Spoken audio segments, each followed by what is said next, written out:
अंग्रेज़ों ने भगत सिंह को बहकाने की बहुत कोशिश की। भगत सिंह थे पर वो, आज मुझसे कोई पूछता है कि आप में इतना जोश कहाँ से आता है, मैं 3 लोगों का नाम लेता हूँ, भगत सिंह, अशफाकुल्ला खान और चंद्रशेखर आज़ाद। अशफाकुल्ला खान को जब फांसी की सज़ा सुना दी गई तो उनसे पूछा गया कुछ तुम्हारी आखिरी ख्वाहिश है?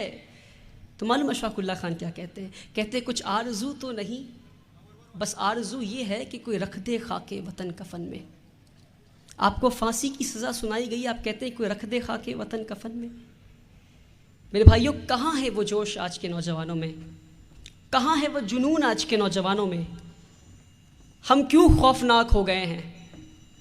क्या भूल गए आपने क्या टीपू सुल्तान ने कहा था कि 100 साल तुम गीदड़ की ज़िंदगी गुजारो, उससे बेहतर है कि एक दिन शेर की ज़िंदगी गुजार के मर जाओ तुम। मेरे भाइयों, हमें सीखना है इन लोगों से। भगत सिंह को अंग्रेज़ों ने बहुत बहकाने की कोशिश की। जब वो सेंट्रल लेजिस्लेटिव असेंबली में उन्होंने बम फोड़ा तो उन्हें कोर्ट में पेशी की गई उनकी। तो जज ने कहा, अंग्रेज़ जज ने कहा कि ए भगत, हमने तो तुम पे सिर्फ 150 साल रूल किया है, राज किया है, इन मुगलों ने तो तुम पे 800 साल राज किया है, तुम इन पे क्यों नहीं बम फोड़ते, हम पे क्यों बम फोड़ते हो?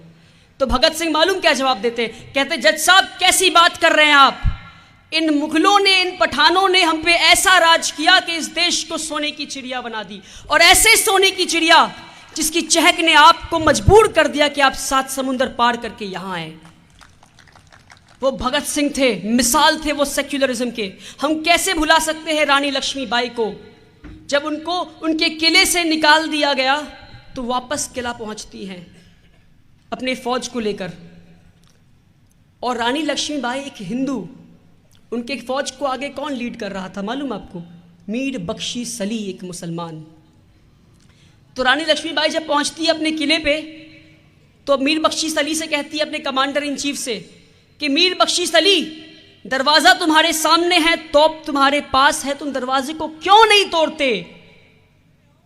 तो मीर बख्शी सली अपने नज़रों को झुकाकर कहते हैं, रानी, दरवाजे की एक तरफ मस्जिद है तो दूसरे तरफ मंदिर है, अगर दरवाजे को तोड़ेंगे तो किसी एक को तोड़ना होगा। रानी बेझिझक कहती है तुम मंदिर को तोड़ दो।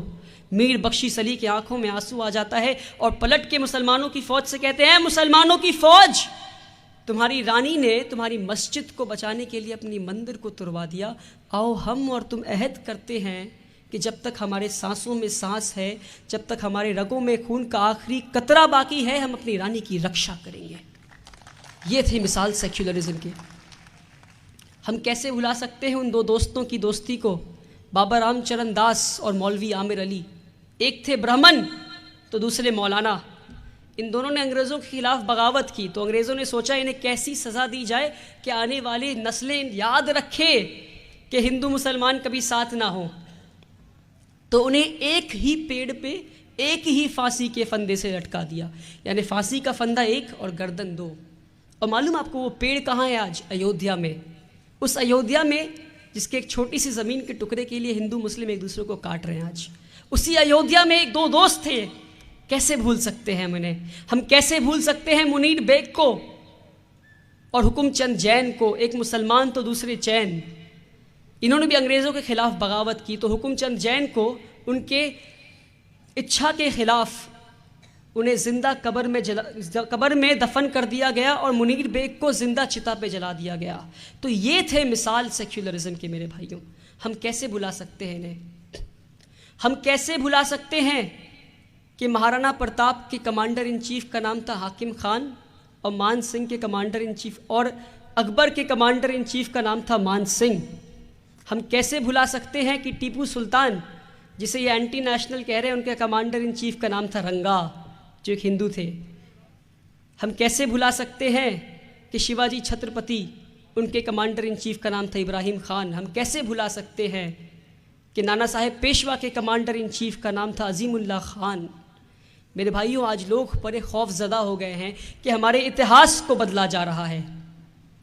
तो मैं कहता हूं, अगर ये लोग इतिहास को बदलते हैं तो बदलने दो।